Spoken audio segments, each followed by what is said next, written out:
Well, we have some breaking news that is coming in. US President Donald Trump has announced that US and Israel have agreed to cancel attack on Iran. In a post on Truth Social, Trump said that he has made the decision on the insistence of Iran and other Gulf countries. He also added that it is subject to being able to rapidly make a deal. He said the commitment was despite US being locked and loaded and ready to go against the Islamic Republic at levels of military terror, strength and power not seen since World War II. Well, this is the breaking news that we are getting in at this hour.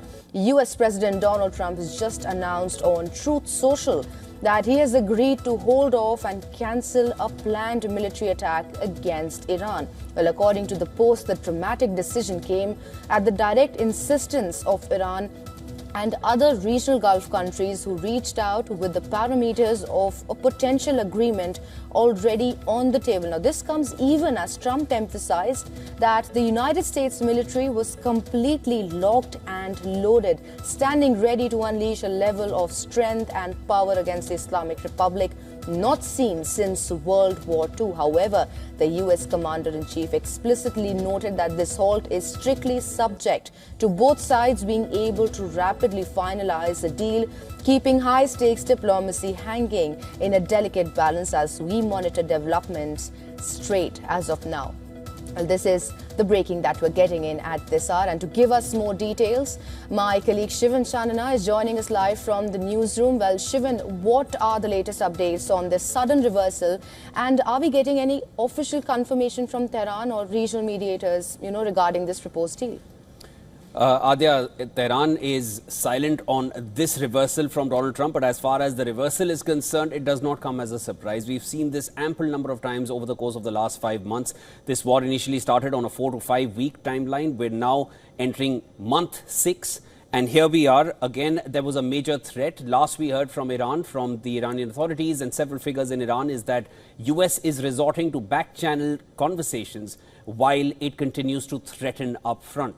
So those threats largely seem for the headlines. That's the sense you get from the Iranian commentary that is coming in from the Iranian leadership at this point. But looking back at this post, you've briefly gone into it. Let me go a little further into this latest post by Donald Trump. He said, "We're locked and loaded, ready to go, but I have called off the attack. I have agreed to cancel this attack on Iran." He says that this is on the request of Iran, as asked by Iran and other Middle Eastern countries, to hold off any attack. And in that, the parameters of a deal have been agreed to. Now, this is what Donald Trump is again suggesting. He says this would include the immediate, complete and total opening of the Hormuz Strait and an end to Iran's nuclear threat. Based on this request, I have agreed, for the future benefit of the world and likewise the survival of a successful and prosperous Iran, to cancel the attack, subject to being able to rapidly make a deal. And there's further in that post as well. But if you just look at the Hormuz Strait, he's saying that on the basis of the fact that Iran is now willing to open the Strait of Hormuz, he has cancelled this current attack, which was supposed to take place over the weekend, and it would be targeting all the major energy facilities across Iran. This kind of a threat has been made by Donald Trump in the past as well. If I were to just help our audiences recall, earlier, towards the end of March, there were continuous deadlines and extensions of deadlines that Donald Trump was issuing. It was leading up to a massive attack on energy infrastructure across Iran. Iran went ahead and even made human chains around its energy infrastructures. But then you had a final decision from the US administration saying that a ceasefire has been announced, which happened somewhere towards the first week of April. Ever since then, sporadic violence has continued. A lot more took place. But at this point, again, a similar threat came out.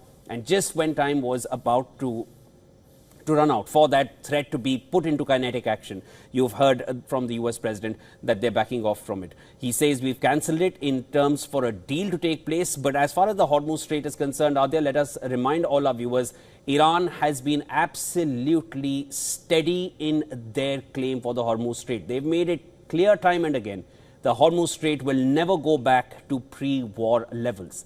So where the nuclear program remains the original sticking point between the two sides, the Strait of Hormuz has turned out to be a bigger sticking point, and that's the biggest irony over the course of these last 5 months that we've seen emerging from the West Asian regions. As of now, there is no deal, and whether this will lead to any kind of a deal, we'll need to wait and watch. Till now, there has been no deal between the two sides. Right, Shivan, we'll have to wait and see what we are going to get today. But thank you so much for getting us all the details.